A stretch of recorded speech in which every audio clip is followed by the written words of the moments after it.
that forehand, just need to make sure that we're finishing nice and high. You're crossing over a little bit with the arm still. So what I want you to try and do is catch the racket with the left hand. That's what I want to try and do. Yeah, no worries. Catch it. Okay, and then we can get back into that ready position really quick. There, catch, back. Yeah, and that's what Roger and Rafa do. They catch it, yeah, on the throat, and then back into their ready position. And that way, you're less likely to cross the arms over as well. The shoulders are going to come around. The arm's going to get in, crossing over a little bit. We worked on last time using less of the shoulder and then the shoulder rotation instead, which comes from that turn of the torso. Turn the torso, the hips will follow. Question. So we start in the ready position, and then depending on which side it comes, if it comes the forehand side, we'll step out, and if we can, we want to get sideways. If we haven't got time, then we can hit it in what's known as the open stance. So we can hit it in the open stance, but we have to muscle it through on the open stance. So you want to try and get that left foot forwards so you can rotate, because from a sideways position we can rotate the shoulders. If we're open, we're already open, so we can't rotate. Yeah, so always get sideways if you can, especially with your left eye dominancy on this side. Okay, so you're a little bit late on some of them, and it's just due to your take back.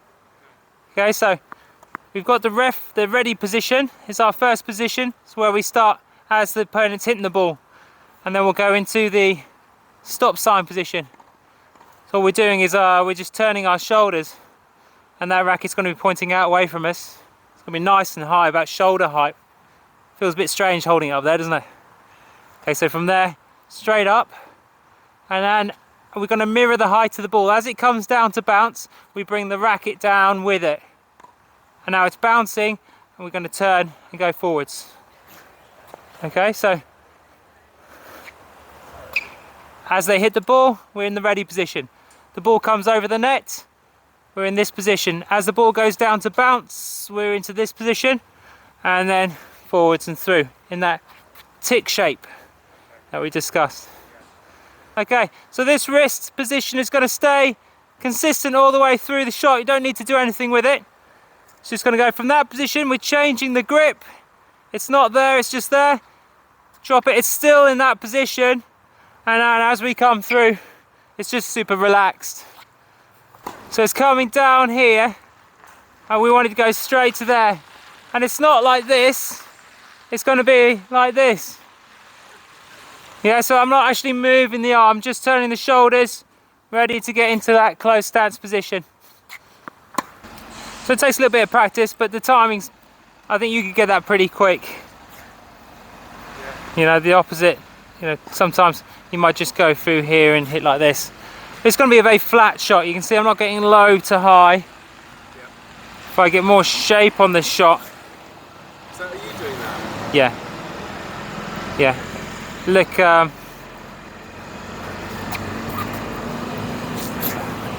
looks natural. Yeah, it does. Feels odd being up there. You say, you know, get up there, you think, why? What's that going to do? But that's the grip that's doing that, because we're using this modern grip. If I was in a chopper grip, the olden days, they just used to go here, bang, through. Now we've got all that spin, we need all that shape on the ball. So we do that, we start our acceleration with the racket dropping, and as it gets to the bottom, we turn our hips, and that leads the racket into racket head lag.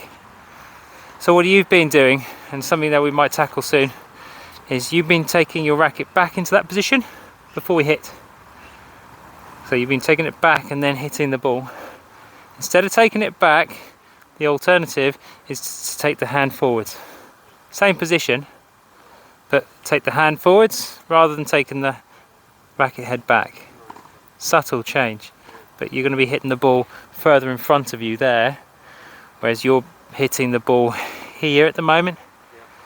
Okay, so we need to get into that really relaxed position at the bottom here where we can just turn and bring that hand forwards. If you got it nice and relaxed, you'll see the racket head just wants to stay there. That head lag produces this whip as it comes and catches up, accelerates through the shot. Okay, hold it like you're holding a baby duckling. You must have been holding it so tight. Does that not sound that you're making then? It could do. This, you might prefer it with one of these. See if you prefer that.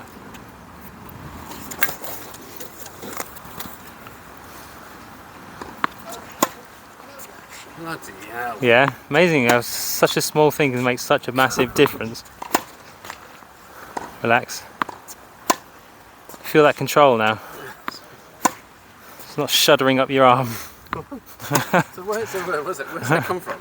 What, that? Where's this come from? This different noise, this control. Has it come from just moving? Well, first off, you stopped gripping it so hard. And then you're gripping it so that the resonance of the frame is travelling straight up your arm. Right. Yeah. And then shock absorption was coming through your arm. So you're going to lead to injury. So you've held it so relaxed now that the resonance of the racket, the vibration is just going round the frame and just stays in there. So we got that kind of like that higher pitch. Okay. And then we threw the dampener on there to absorb all of that vibration. So now it's just dead. Wow. So that's not come from following through.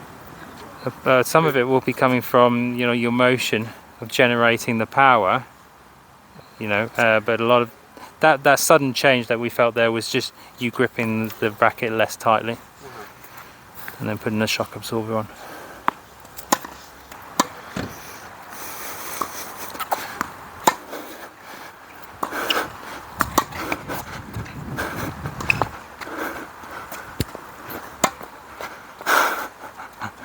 Good.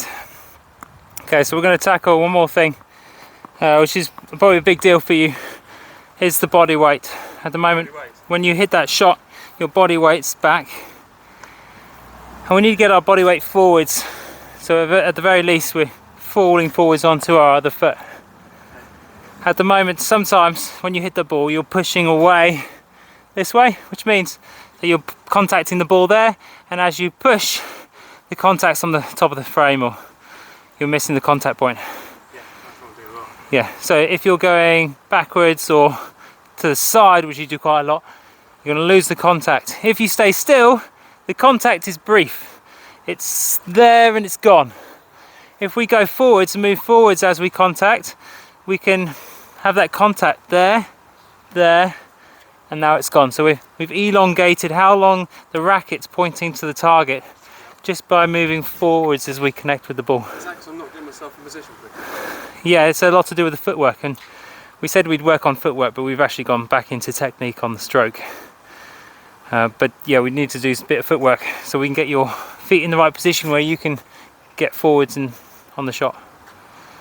But just for these next few balls, I want you to just try and get your feet into that close stance and push forwards into the shot. Yeah, that makes sense with everything you're teaching me actually. Yeah. With that moving now. That's right, yeah. Imagine if you're staying here and you're going to try and hit that shot, you haven't got very far to go. And then you look at this, got a nice long stroke. I think you're holding your breath quite a lot as well. I think you need to breathe out as you hit the ball. And this might be stopping your rotation a little bit. This is maybe why you're struggling with the rotation just a little bit, because if you breathe in and try and rotate, you can't. You've got to breathe out, and then you can rotate. That makes sense. Yeah. Bear with me, there's quite a lot going in, so it's like... There's a lot, yeah, especially in these early lessons. Yeah. You know, we'll hone in on things a little bit more. It's amazing though, James, it's like, yeah, brilliant. Good. Yeah, there's lots of depth to it, and the more you go into it, the more fun it is. Yeah. Because you got tactics next, and all the other strokes. And once you get all the strokes together and you can get the ball in, then you can stop worrying about how you hit the ball, and then you can think about where you're putting the ball, and then it becomes that it just gets so fun.